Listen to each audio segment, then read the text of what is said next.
بيقول لك ايه، قال بعد العيد بيتفت الكحك. ايوه بيتفت الكحك. احنا عملنا الكحك بعد العيد عادي جدا يعني. ماما النهارده سهرانين انا وهي، فقالت لي ما تيجي نتسلى ونعمل كحك، هو وحشها. فقلت لها طب يلا يا ماما، بس هي بتحب الكحكه المفتوحه دي.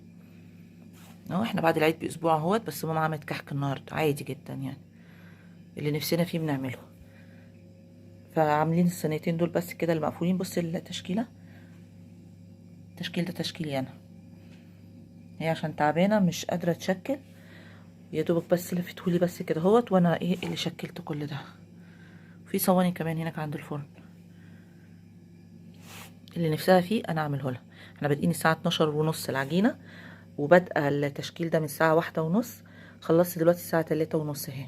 هبتدي لسه اسخن. احنا الكلام دوت في الفجر الساعه 3:30 بالليل. هقوم بقى سخنت الفرن يا دوبك